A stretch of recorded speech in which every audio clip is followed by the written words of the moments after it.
Hello everyone, welcome to my channel study की 98। आज की इस क्लास में हम लोग डिस्कस करेंगे बिहार फायरमैन के लिए जो है 30% का डिस्कस करेंगे, जो कि आपके एग्जाम पॉइंट ऑफ व्यू से काफी महत्वपूर्ण होंगे, जो कि आपके एग्जाम में पूछे जा सकते हो, जिसमें कि कुछ कुछ आपका प्रीवियस ईयर भी शामिल होंगे। तो चलिए आज की इस क्लास को शुरू करते हैं, जिसमें कि जीके जिसमें मैथ के प्रश्न का डिस्कस करेंगे। तो पूरी वीडियो के एंड तक बने रहिए और पूरी वीडियो को ध्यान से देखिएगा, आप इनमें से कितना कोई अटेम्प्ट कर पाते हैं। तो चलिए आज की इस क्लास को शुरू करते हैं। पहला प्रश्न ईयर आप सभी के सामने, यहाँ पर आपको एक नंबर में बताना है कि गिर के जंगल देश में स्थित है। तो बताइए कि गिर के जंगल जो है ये कहाँ पर स्थित है, ये आपको यहाँ पर पूछा जा रहा है। तो ये आपके गुजरात में स्थित है, ऑप्शन बी यहाँ पर आपका राइट हो जाएगा। अगर हम बात करें कि कितने क्षेत्र में आपका फैला हुआ है, तो ये आपका 1424 वर्ग किलोमीटर में ये आपका फैला हुआ है। ठीक है, तो यहाँ पर ऑप्शन बी आपका राइट हो जाएगा। अगर हम बात करें ये किसके लिए प्रसिद्ध है, तो ये शेर के लिए प्रसिद्ध माने जाते हैं, गिर के जंगल। ठीक है, तो ऑप्शन बी यहाँ पर आपका राइट हो जाएगा। नेक्स्ट आगे बढ़ते हैं। नेक्स्ट यहाँ पर आपको 2 नंबर में बताना है कि मेलघाट बाघ अभ्यारण्य किस राज्य में स्थित है। तो बताइए कि मेलघाट बाघ अभ्यारण्य ये कहाँ पर स्थित है, किस शहर में स्थित है, किस राज्य में आपका ये स्थित है, ये आपको यहाँ पर बताना है। तो ये आपके जो है महाराष्ट्र में स्थित है, ऑप्शन डी यहाँ पर आपका राइट हो जाएगा। नेक्स्ट आगे बढ़ते हैं। नेक्स्ट में यहाँ पर आपको बताना है 3 नंबर में लावनी देश का लोक नृत्य है। तो बताइए कि लावनी जो है ये कहाँ का लोक नृत्य, ये आपको यहाँ पर बताना है। तो लोक नृत्य से रिलेटेड आपको प्रश्न पूछे जाएंगे, ये भी आपको लगाते रहना है। ठीक है, तो यहाँ पर आपको बताना है लावनी जो है देश का लोक नृत्य। तो बताइए कि लावनी कहाँ का लोक नृत्य है, तो ये आपके महाराष्ट्र का है, ऑप्शन डी यहाँ पर आपका राइट हो जाएगा। नेक्स्ट आगे बढ़ते हैं। नेक्स्ट में यहाँ पर आपको बताना है कि भारत की सबसे लंबी नदी का नाम बताना है यहाँ पर। तो बताइए कि भारत की सबसे लंबी नदी का नाम क्या है। तो भारत की सबसे लंबी नदी की अगर हम बात करें तो ये आपका गंगा हो जाएगा, जो गंगोत्री के पास गोमुख से निकलती है। तो ऑप्शन बी यहाँ पर आपका राइट हो जाएगा। इसकी अगर लंबाई की अगर हम बात करें तो ये हो जाएगा आपका 2525 किलोमीटर इसकी लंबाई है। ठीक है, तो ऑप्शन बी यहाँ पर आपका राइट हो जाएगा, जो कि भारत की सबसे बड़ी नदी है। तो ऑप्शन बी यहाँ पर आपका राइट हो जाएगा। चलिए नेक्स्ट आगे बढ़ते हैं। नेक्स्ट यहाँ पर आपको बताना है 5 नंबर पूछा, राजस्थान के केवलादेव घना राष्ट्रीय उद्यान को पहले डैश नाम से बुलाया जाता था। तो बताइए कि राजस्थान के केवलादेव घना राष्ट्रीय उद्यान को किस नाम से बुलाया जाता था, ये आपको यहाँ पर बताना है। तो इसको पहले किस नाम से जाना जाता था, तो इसको भरतपुर पक्षी अभ्यारण्य के नाम से जाना जाता था। तो ऑप्शन ए में दिया हुआ है सलीम अली पक्षी अभ्यारण्य, ये आपका गलत हो जाएगा। नेक्स्ट में दिया हुआ खिजिया जो है खिजादिया पक्षी अभ्यारण्य, ये भी आपका गलत हो जाएगा। भरतपुर पक्षी अभ्यारण्य ऑप्शन सी में दिया हुआ करेक्ट आंसर, ऑप्शन नंबर आपका यहाँ पर सी हो जाएगा। ठीक है, तो बाकी कट जाएगा, ऑप्शन सी यहाँ पर आपका राइट हो जाएगा। चलिए नेक्स्ट आगे बढ़ते हैं। अगर हम बात करें कि राजस्थान की ये कहाँ पर स्थित है, तो ये राजस्थान के भरतपुर में स्थित है। कौन सा, तो ये भरतपुर पक्षी अभ्यारण्य जो ये भरतपुर में ही अवस्थित है, ये ऑप्शन सी यहाँ पर आपका राइट हो जाएगा। चलिए नेक्स्ट आगे बढ़ते हैं। नेक्स्ट यहाँ पर आपको 6 नंबर में बताना है कि दांडिया देश की एक लोक नृत्य शैली है। तो बताइए कि दांडिया जो है ये कहाँ की एक लोकप्रिय नृत्य शैली है, ये आपको यहाँ पर पूछा जा रहा है। तो कहाँ का है, तो ये आपके गुजरात का है, ऑप्शन बी यहाँ पर आपका राइट हो जाएगा। नेक्स्ट आगे बढ़ते हैं।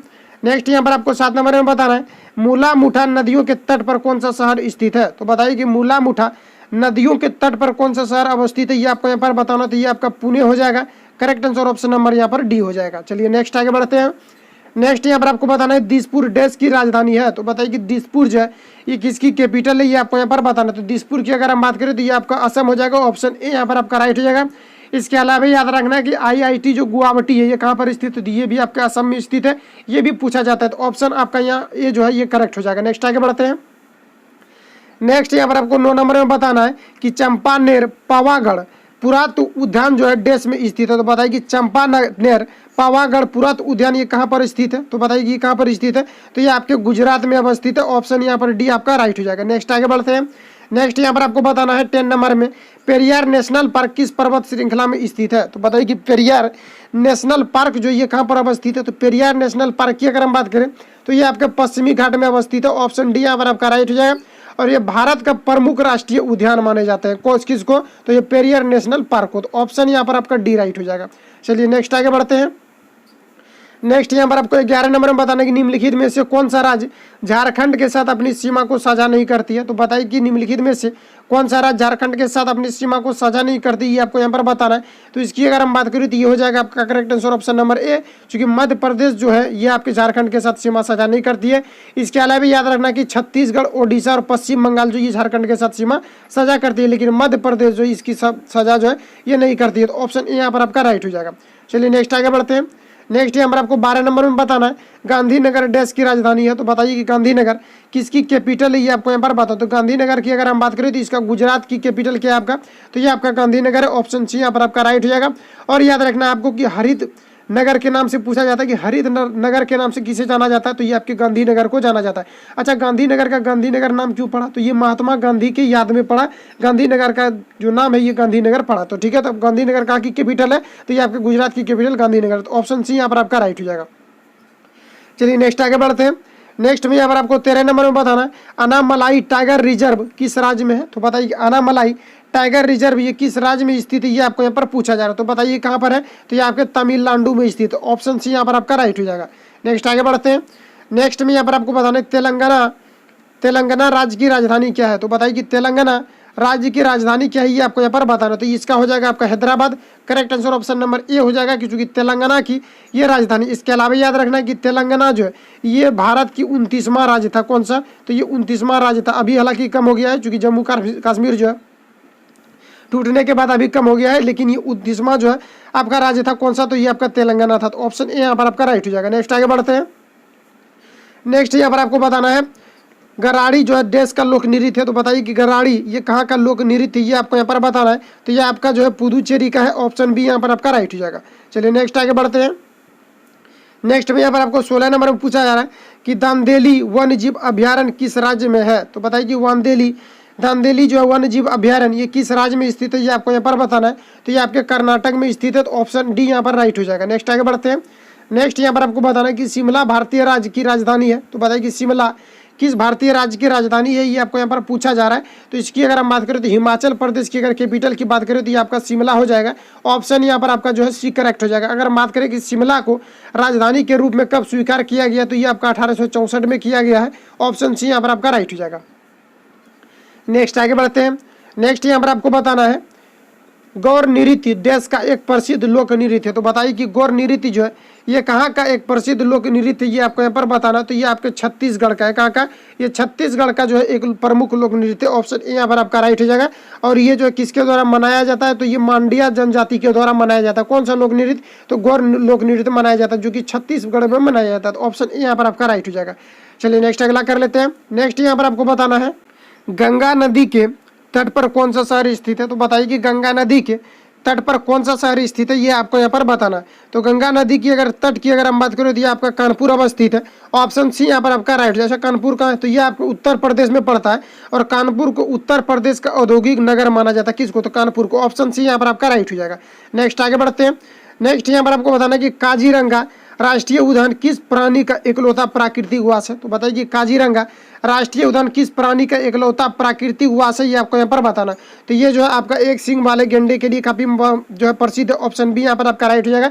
इसको ऐसे पूछा जाता है कि काजीरंगा राष्ट्रीय उद्यान जो है ये किस लिए प्रसिद्ध है, तो ये आपके एक सींग वाले गेंडे के लिए प्रसिद्ध है। तो ऑप्शन बी यहाँ पर आपका राइट हो जाएगा। नेक्स्ट आगे बढ़ते हैं।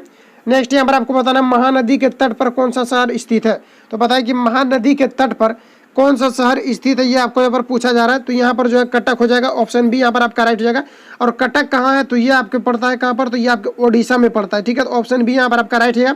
इसके अलावा पूछा जाता है कि चावल अनुसंधान संस्थान कहाँ है, तो ये भी आपका कहाँ पर है, तो ये भी आपका कटक में है। इसके अलावा याद रखना कि हीराकुंड परियोजना किस नदी पर है, तो ये आपके महानदी पर है। कहाँ है, तो ये आपके महानदी पर है। और ये कहाँ पर स्थित है, तो ये आपके ओडिशा में स्थित है। कटक कहाँ है, तो ओडिशा में स्थित है। तो ऑप्शन बी यहाँ पर आपका राइट हो जाएगा। नेक्स्ट आगे बढ़ते हैं। नेक्स्ट यहाँ पर आपको बताना है निम्नलिखित में से नवनिर्मित राज्य कौन सा है, तो बताइए कि निम्नलिखित में से नवनिर्मित राज्य कौन सा है, ये इसके बारे में यहाँ पर आपको बताना। तो ये जो तेलंगाना जो है ये कौन सा है, तो ये आपका नवनिर्मित राज्य माना जाता है। ऑप्शन बी यहाँ पर आपका राइट हो जाएगा। चलिए नेक्स्ट आगे बढ़ते हैं। नेक्स्ट यहाँ पर आपको बताना है एलिफेंटा की गुफाएं किस शहर में स्थित है, तो बताइए कि एलिफेंटा की गुफाएं किस शहर में स्थित है, ये आपको यहाँ पर बताना है। तो ये इसकी अगर हम बात करें कि एलिफेंटा की गुफाएं कहाँ पर है, तो ये आपके मुंबई में स्थित है, जो कि महाराष्ट्र में पड़ता है। अगर यहाँ पर मुंबई नहीं रहेगा तो यहाँ पर महाराष्ट्र रहेगा। अक्सर प्रश्न में महाराष्ट्र ही रहता है, तो यहाँ पर आपको मुंबई दिया हो, चूंकि मुंबई जो ये महाराष्ट्र में ही पड़ता है, तो वहाँ पर स्टेट का नाम दिया हुआ रहता है। लेकिन मुंबई भी काफी फेमस, चूंकि मुंबई से लगभग 7 किलोमीटर दूर स्थित है, इसलिए यहाँ पर मुंबई दिया हुआ है। ऑप्शन यहाँ पर आपका डी जो है ये करेक्ट आंसर हो जाएगा। ठीक है, अगर इसमें बात करें तो इसमें कितना गुफाएं हैं, तो इसमें 7 गुफाएं हैं। ठीक है, तो ऑप्शन डी यहाँ पर आपका राइट हो जाएगा। चलिए नेक्स्ट आगे बढ़ते हैं। नेक्स्ट यहाँ पर आपको 24 नंबर में बताना है कि प्रसिद्ध हवा महल राजस्थान के किस शहर में स्थित है, तो बताइए कि प्रसिद्ध हवा महल राजस्थान के किस शहर में स्थित है, ये आपको यहाँ पर बताना है। तो प्रसिद्ध हवा महल जो ये राजस्थान की कैपिटल ये जयपुर में स्थित है। ऑप्शन सी यहाँ पर आपका राइट हो जाएगा। ठीक है, तो अगर हम बात करें कि ये जो कब इसकी स्थापना किया गया था हवा महल का, तो ये किया गया था 1798 में इसकी स्थापना किया गया था महाराजा सवाई प्रताप सिंह के द्वारा। किसके द्वारा? तो ये जो है महाराजा सवाई प्रताप सिंह के द्वारा किया गया था। ठीक है, तो ऑप्शन यहाँ पर आपका सी जो है ये करेक्ट हो जाएगा। नेक्स्ट आगे बढ़ते हैं। नेक्स्ट यहाँ पर आपको 25 नंबर में पूछा जा रहा है भोपाल देश की राजधानी है, तो बताइए कि भोपाल किसकी कैपिटल है, ये आपको यहाँ पर बताना है। तो भोपाल की अगर हम बात करें तो ये मध्य प्रदेश की कैपिटल क्या है? भोपाल। ऑप्शन डी यहाँ पर आपका राइट रहेगा। और भोपाल को झीलों की नगर कहा जाता है। किसको? तो ये भोपाल को कहा जाता है झीलों का नगर। तो ऑप्शन डी यहाँ पर आपका राइट रहेगा। इसके अलावा यहाँ पर याद रखना है कि भोपाल जो अचानक ये सुर्खियों में कब आया था, तो ये आया था आपका 1984 में सुर्खियों में आया था। और इसलिए आया था क्योंकि अमेरिकी कंपनी जो ये भोपाल में स्थित थी, और यहाँ पर क्या हुआ कि यूनियन कार्बाइड नामक एक गैस का रिसा हुआ जिसमें लगभग 20,000 लोगों की मौत हो गई थी, जिसके कारण ये भोपाल फेमस हुए थे। तो ऑप्शन यहाँ पर आपका डी जो ये करेक्ट हो जाएगा। नेक्स्ट आगे बढ़ते हैं। नेक्स्ट यहाँ पर आपको बताना है 26 नंबर में हाइड्रोक्लोरिक अम्ल का एक अन्य नाम क्या है, इसके बारे में यहाँ पर आपको बताना है। तो हाइड्रोक्लोरिक की अगर हम बात करें तो ये हो जाएगा मर्यूरेटिक अम्ल हो जाएगा। ऑप्शन सी यहाँ पर आपका राइट हो जाएगा। ठीक है, जो कि हाइड्रोक्लोरिक एसिड का दूसरा नाम है। अगर आपसे यहाँ पर ये पूछा जाता है कि मनुष्य में किस प्रकार का एंजाइम पाया जाता है, यानी किस प्रकार का एसिड पाया जाता है, वहाँ पर भी क्या होता है? हाइड्रोक्लोरिक एसिड पाया जाता है। तो ऑप्शन सी यहाँ पर आपका राइट हो जाएगा। नेक्स्ट आगे बढ़ते हैं। नेक्स्ट यहाँ पर आपको बताना है कंचनजंगा राष्ट्रीय पार्क स्थित है। तो बताइए कि कंचनजंगा राष्ट्रीय पार्क ये कहाँ पर स्थित है, ये आपको यहाँ पर बताना था। ये आपके सिक्किम में अवस्थित है। ऑप्शन सी यहाँ पर आपका राइट हो जाएगा। नेक्स्ट आगे बढ़ते हैं। नेक्स्ट यहाँ पर आपको बताना है भारत का जीवन मंडल रिजर्व नंगा देवी किस राज्य में स्थित है। तो बताइए कि भारत का जीवन मंडल रिजर्व नंगा देवी ये कहाँ पर स्थित है, इसके बारे में यहाँ पर आपको बताना। तो ये आपको उत्तराखंड में स्थित है। ऑप्शन ए यहाँ पर आपका राइट हो जाएगा। नेक्स्ट आगे बढ़ते हैं। नेक्स्ट में यहाँ पर आपको बताना है गांधी जी को वन मैन बाउंड्री फोर्स कहकर किसने संबोधित किया था। तो बताइए कि महात्मा गांधी को वन मैन बाउंड्री फोर्स किसके द्वारा कहा गया था, ये आपको यहाँ पर बताना है। तो ये जो है माउंट बेटन के द्वारा कहा गया था। ऑप्शन बी यहाँ पर आपका राइट हो जाएगा। वीवीआई प्रश्न ये सब प्रश्न आपका पूछे जाएंगे। ऑप्शन बी यहाँ पर आपका राइट हो जाएगा। नेक्स्ट आगे बढ़ते हैं। नेक्स्ट यहाँ पर आपको बताना है किसी मरु क्षेत्र में मृदा के अपरदन को रोका जा सकता है। तो मरु क्षेत्र की अगर हम बात करें तो मरु क्षेत्र कहाँ पर होता है, तो ये रेगिस्तान में होता है। और रेगिस्तान में कैसे मृदा अपरदन को रोका जा सकता है, तो वहाँ पर पेड़ लगा करके रोका जा सकता है। ऑप्शन सी यहाँ पर आपका राइट हो जाएगा। ना कि परिरेखा का चालन द्वारा, ना कि आपका खेत के खाद का प्रयोग करके, ये सभी आपका गलत हो जाएगा। ऑप्शन सी यहाँ पर आपका राइट हो जाएगा। तो इतने प्रश्न लेकर के आए थे। मिलेंगे नेक्स्ट वीडियो में। अगर वीडियो हेल्पफुल लगा तो चैनल को सब्सक्राइब करके बेल आइकन को प्रेस कर लेना, क्योंकि मैं जब भी वीडियो अपलोड करूँ तो आप तक नोटिफिकेशन जाए और आप आसानी बेजी प्रैक्टिस को देख पाएंगे। मिलेंगे नेक्स्ट वीडियो में। Best of luck.